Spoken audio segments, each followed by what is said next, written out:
Welcome back, everyone. The second half about to get underway, and it's been a close one so far.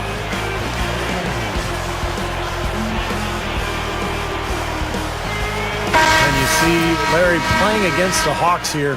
He had some of the best games of his career against Atlanta. And how about the duel he had with Dominique Wilkins in the playoffs all those years ago? And so in the game for the Hawks, Rivers out there with Whitman. Then there's Kevin Willis. Then there's Rollins. And it's Wilkins in at the 3. Rivers kicks to Willis. Ainge covering. Pass to Rivers. There's the pass to Rollins. Clock at 4. Wilkins to tie. Bird with some nice D. Going back to Bird just a second, Steve, against the Hawks. He had that game where he had 60 against them, and then Clark was so dialed in, he was calling shots as he went up the court. Well, Bird could definitely talk with the best of them. You didn't know he was doing it, but unless you were out there between the lines, he was discreet with it. But he ended up with 60 that night, guys. And for his last shot, he said he hit it from in the trainer's lap, and sure enough, he made a 3, got fouled, and fell into the Hawks trainer. The Hawks bench, guys, went wild cheering for him on that one.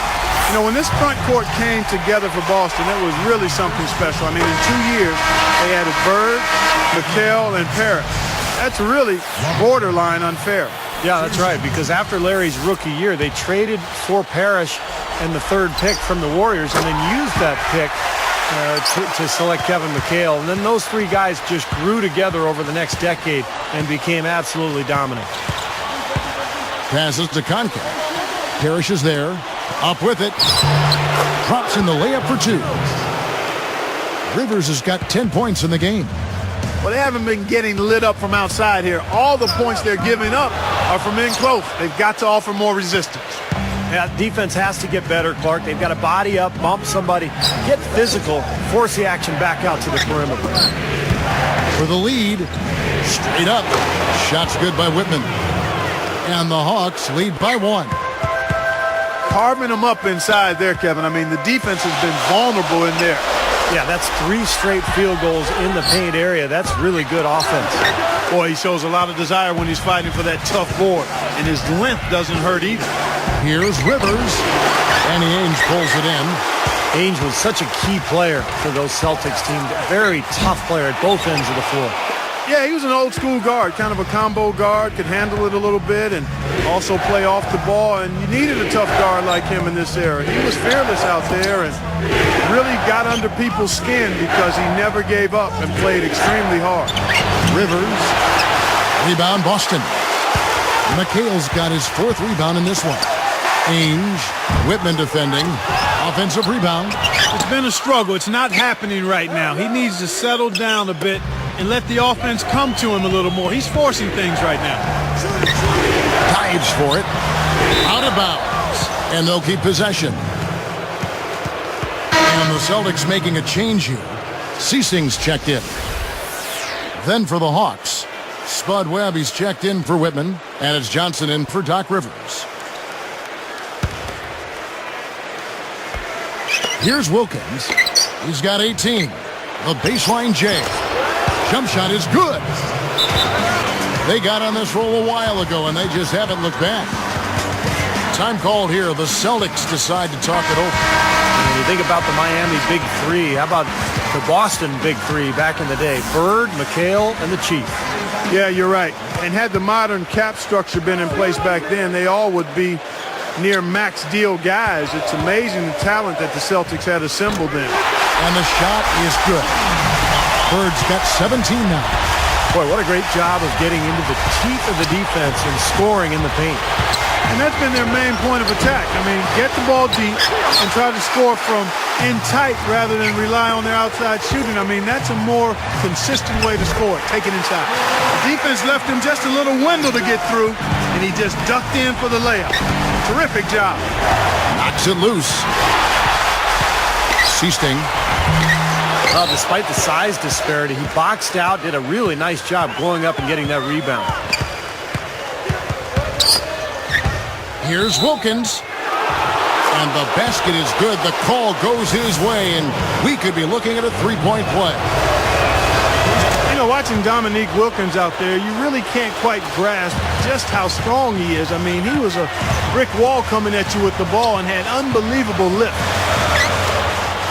Here's Parrish. Misses everything. Kind of a waste of a possession there. Absolutely empty trip. That's not the shot you're looking for in that situation. Only question there was who was going to finish it. Easy, fast break. Yeah, you know what? And I think they made the right call there, Steve.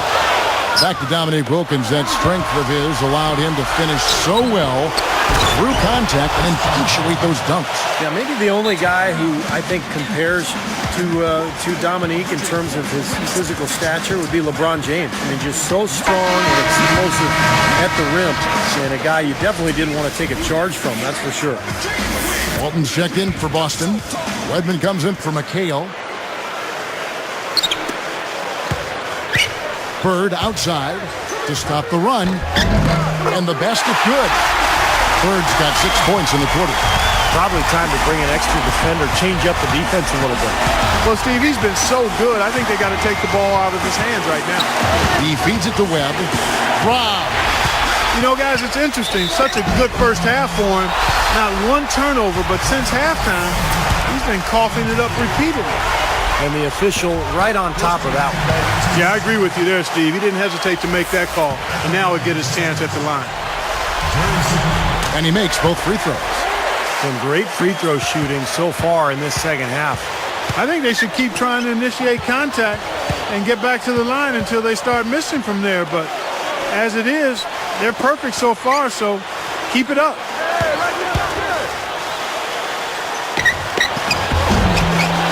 No good. Bird with some nice D. Covered by Rollins. A nice shot by Bird. They got on this roll a while ago, and they just haven't looked back. Oh, he knocks it in, a beautiful buzzer beater. Just in time. Well, he just throws up a prayer, and it gets answered. And those kind of shots are such a big lift for any team going into a break. And the game still closely contested as we end the third quarter. We're seeing a tremendous game so far from Dominique Wilkins. That's one thing to get to the rim, and it's another to finish when you get there. I mean, he's done both so far. Yeah, through the first 3 quarters, I mean, he's done a great job of being able to complete plays at the rim, finishing drives nicely.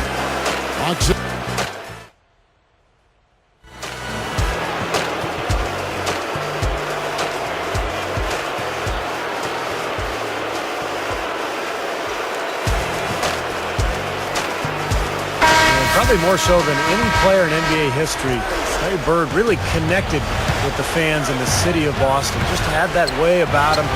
Fans seem to feed off of him and vice versa. They've got Vincent. Walton is out there with Kevin McHale. Then there's Redmond. And it's Johnson in at the 2 spot.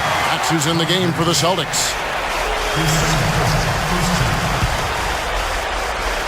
Here's Walton. Johnson outside. Moving the ball well.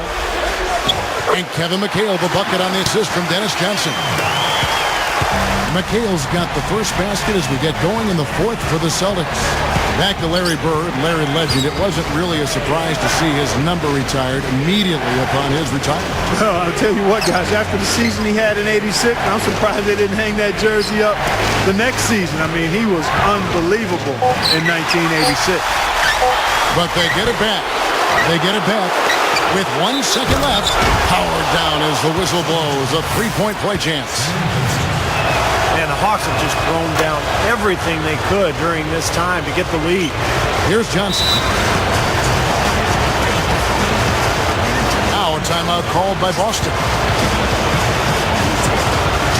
Larry Bird's checked in for the Celtics.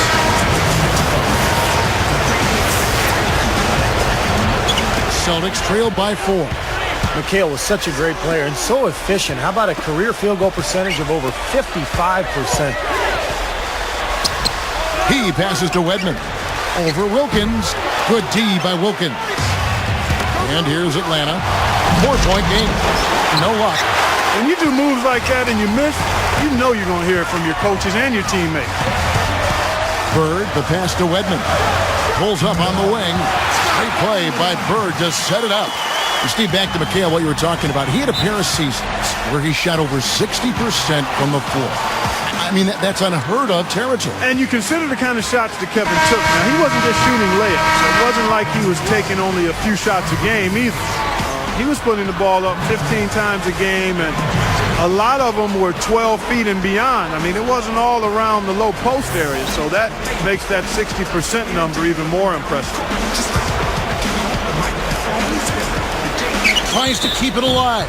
Out of bounds. They'll keep possession. Nice defense poking that one out of bounds. You know, just a nanosecond quicker, and they would have been going the other way. Here's Rivers.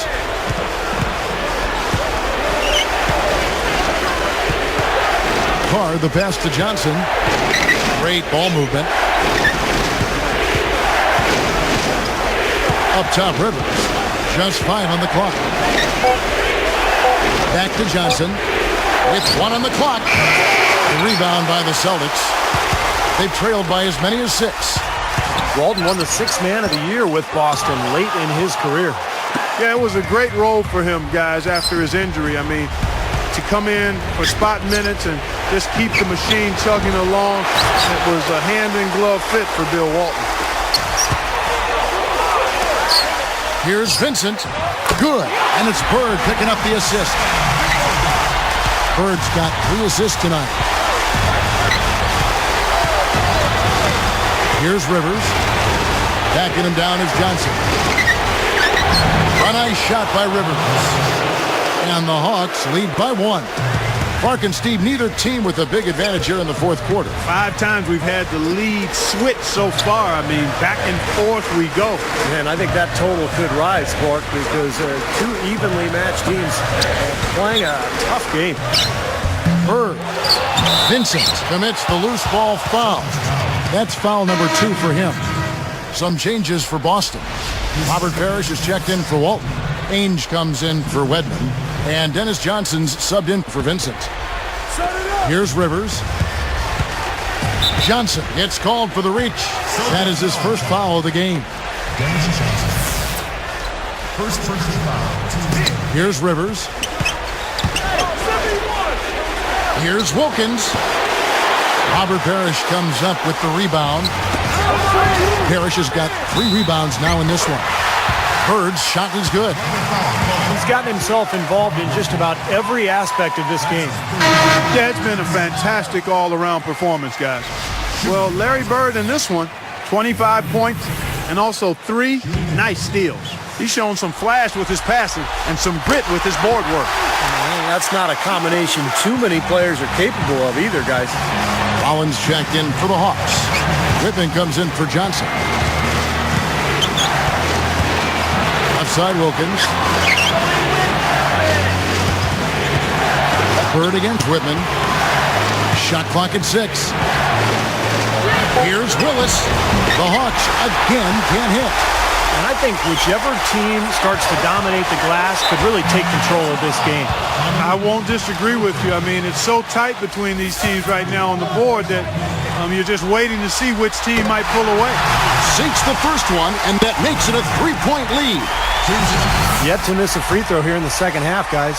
And you love that efficiency from the foul line, Steve. Really can help you maintain a lead and win a game. As if there was any question, Kev, he's just not fazed by the pressure. He stays focused and always makes big plays.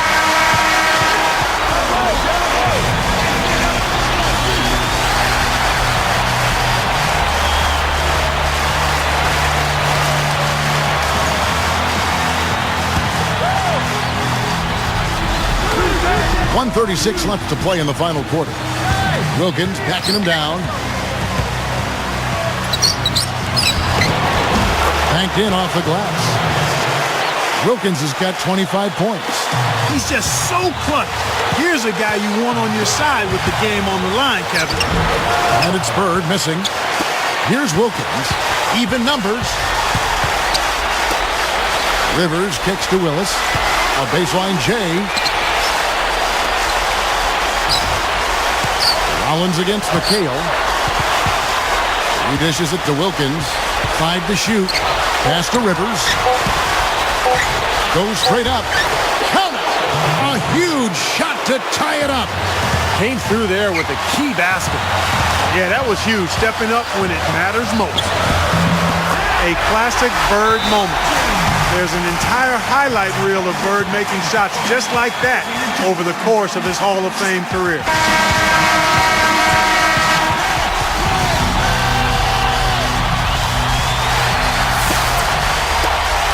50 seconds left in the fourth quarter.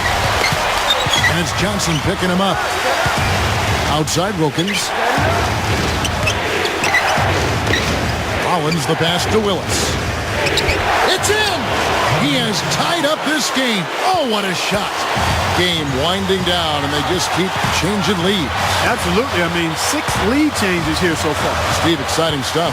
Yeah, this is a fun game to watch. Which team can kind of extend a lead and make a couple of big plays here to try to seize momentum? We'll see. Ames kicks it out to McHale from downtown. The three won't fall.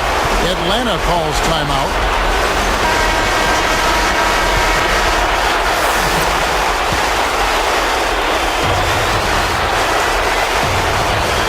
Here's Rollins. And here's Rivers. And there's the pass to Rollins. Count it! And I like his aggressiveness going to the hoop using that height advantage.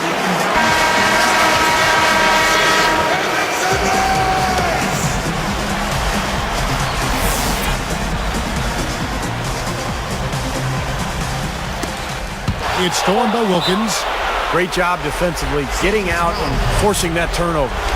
Good foul there. They've got to lengthen this game and stop the clock here.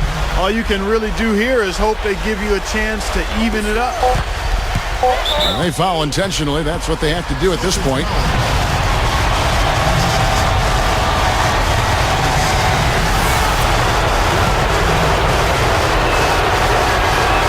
First free throw missing for him.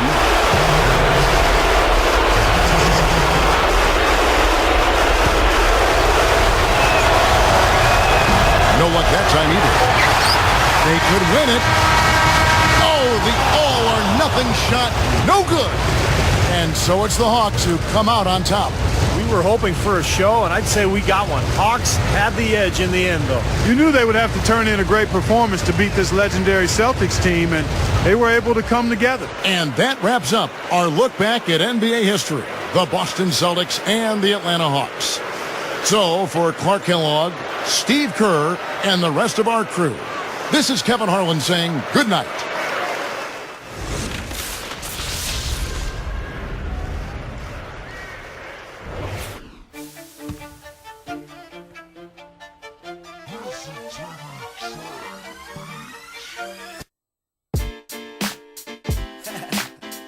Yeah, how y'all doing out there?